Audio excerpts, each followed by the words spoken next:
मत्ती अध्याय 13 बताता है कि परमेश्वर इस पृथ्वी पर आए और सत्य के सुसमाचार का बीज बोया। हालांकि रात में शत्रु शैतान ने जंगली बीज के साथ क्या किया, लिखा है गेहूं के बीच जंगली बीज बोकर चला गया। बाद में जब अंकुर निकले तो सभी दास आए और कहा, हे स्वामी, क्या तूने अपने खेत में अच्छा बीज न बोया था? फिर उनके बीच इतने सारे जंगली बीज क्यों हैं? सीधे शब्दों में कहें, ये जंगली बीज इतनी अधिक मात्रा में क्यों बढ़ रहे हैं? स्वामी ने क्या कहा? उन्होंने कहा, यह किसी शत्रु शैतान का काम है। हे प्रभु, क्या तेरी इच्छा है कि हम जाकर उनको बटोर लें? उन्होंने पूछा। फिर उन्होंने उत्तर दिया, कटनी तक दोनों को एक साथ बढ़ने दो। इसलिए इस समय पृथ्वी पर झूठ भी उत्पन्न हो रहा है। उन्होंने कहा, उन्हें छोड़ दो। कटनी के समय जंगली बीज इकट्ठा किया जाएगा और आग में फेंकने के लिए उसके गट्ठे बनाए जाएंगे, लेकिन गेहूं इकट्ठा किया जाएगा और मेरे स्वर्गीय खलिहान में रखा जाएगा। सभी लोगों, हम नई वाचा फसह मनाते हैं। फसह को यीशु, पतरस, पौलुस और प्रथम चर्च के सभी संतों ने अनुग्रह पूर्वक मनाया। यह मुख्य सत्य था। हालांकि चूंकि यह पहले से ही भविष्यवाणी की गई थी कि शत्रु शैतान उनके बीच झूठ बोएगा, गलातियों अध्याय 1 में कौन सी चेतावनी लिखी गई है? उस सुसमाचार को छोड़ जो हमने तुमको सुनाया है, कोई और सुसमाचार तुम्हें सुनाए, उनके साथ क्या होगा? शापित की धारणा की व्याख्या इस प्रकार की जा सकती है कि उन्हें नरक में अनंत दंड का सामना करना पड़ेगा।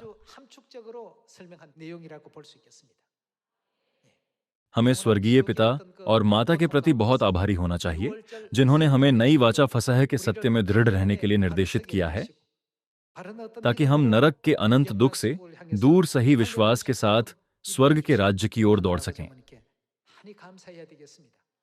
हमें उन्हें महिमा देनी चाहिए।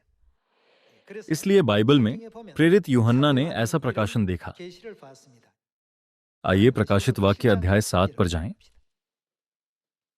प्रकाशित वाक्य अध्याय 7 आयत 14 में यह लिखा है, मैंने उससे कहा, हे स्वामी, तू ही जानता है। उसने मुझसे कहा, ये वे हैं जो उस महाक्लेश में से निकल कर आए हैं। इन्होंने अपने अपने वस्त्र मेमने के लहू में धोकर श्वेत किए हैं।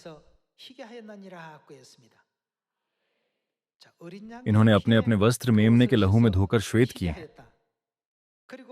आयत 17 में लिखा है, क्योंकि मेमना जो सिंहासन के बीच में है उनकी रखवाली करेगा और उन्हें जीवन रूपी जल के सोतों के पास ले जाया करेगा, और परमेश्वर उनकी आंखों से सब आंसू पोंछ डालेगा। यहां हम देखते हैं, इन्होंने अपने अपने वस्त्र मेमने के लहू में धोकर श्वेत किए हैं। कौन सा सत्य सारी मानव जाति जो पाप से सने हुए वस्त्रों को पहने हुए हैं कि पापों को धो देता है और पापों की क्षमा प्रदान करता है?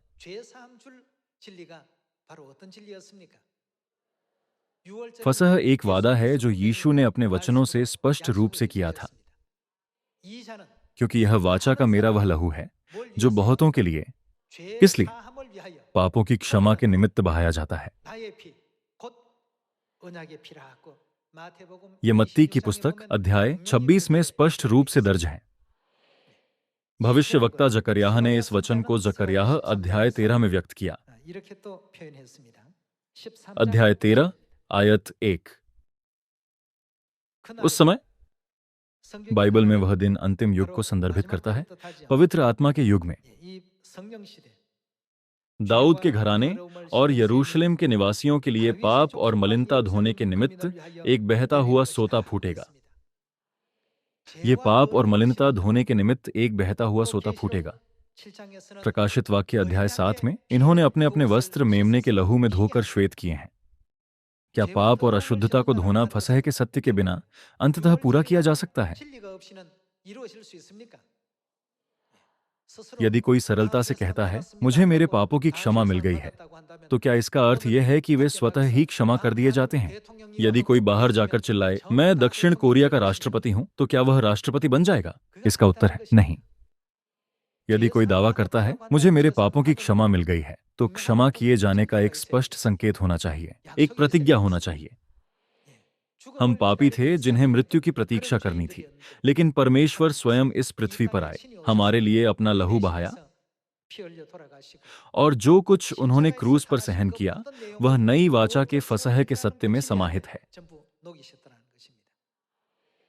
आज बहुत से चर्च कहते हैं, क्या सिर्फ विश्वास करना पर्याप्त नहीं है? तब मैं विश्वास करता हूं कहना बहुत अस्पष्ट है।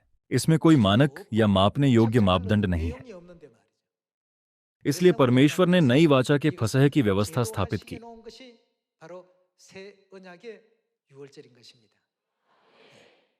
परमेश्वर ने हमें नई वाचा के फसह के सत्य के द्वारा शुद्ध किया है और हमारे स्वर्गीय घर लौटने के लिए महिमामय मार्ग खोला है।